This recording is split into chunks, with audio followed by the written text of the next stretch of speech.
School was intended on this continent to be, as it had been in northern Germany, a fifth column into the burgeoning libertarian condition where disenfranchised and oppressed groups were clamoring for some kind of seat at the bargaining table. School was to be a surgical incision into which the class-based management theories of England were to be inserted to interdict the liberty traditions. England's multi-layered social class is simply a modern-day representation of Julius Caesar's advice that when you're overwhelmed by the enemy, you divide them and conquer them that way by setting them against each other. The method was to be by infiltration into the minds of children, out of sight of their parents.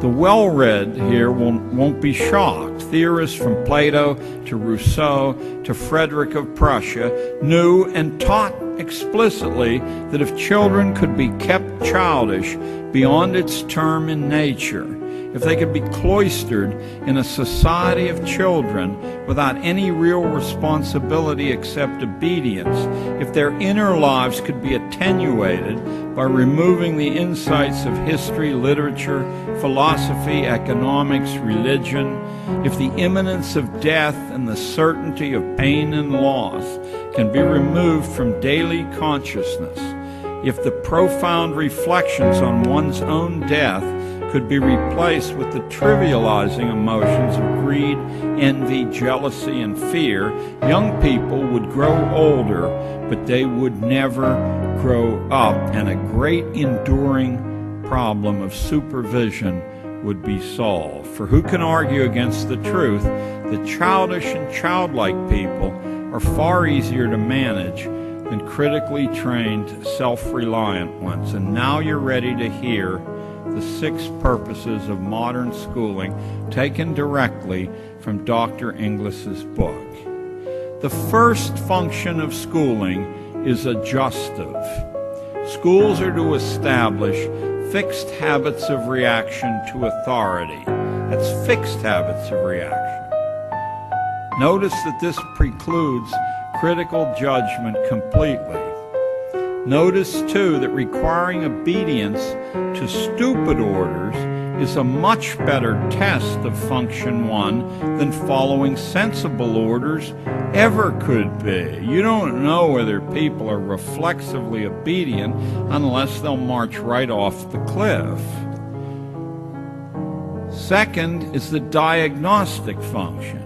School is to determine each student's proper social role, logging the evidence mathematically and anecdotally on cumulative records. You probably thought that the kid or parents or neighbors or the region, circumstances. No, school is to determine your proper social role, and they're to fix you in that role mathematically on their cumulative records. Next comes the sorting function. School sorts children by training individuals only so far as their likely destination in the social machine, not one step beyond. Keep in mind, you're not listening to John Gatto. You're listening to the man for whom the honor lecture in education at Harvard is named. The fourth function is conformity. As much as possible, kids are to be made alike. Whatever the background they come from, they're to be made alike. This is not done from any passion for egalitarian ideals, but so that their future behavior will be mathematically predictable in service to market research and government research. Next comes the hygienic function. This one's my favorite. This has nothing to do with individual health, but it has a lot to do with the health of the race, at least as Inglis or Darwin or his first cousin Galton saw it. Hygiene is a polite way of saying that school is expected to accelerate natural selection by tagging the unfit so clearly. That's what all those little humiliations from first grade on, that's what all the posted list of ranked grades are about, so clearly that the unfit will drop from the reproduction sweepstakes, either in despair or because their likely mates will have accepted the school's judgment of them as terminally inferior.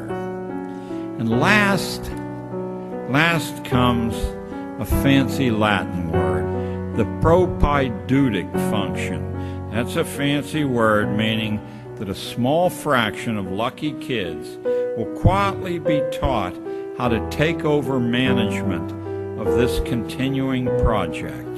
Guardians of a population deliberately dumbed down and rendered childlike in order that government and economic life can be managed with a minimum of hassle. It's that low-down, nitty-gritty, common purpose.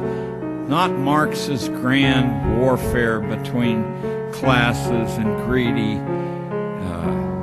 captains of industry. It's simply so that management will have a minimum of hassles.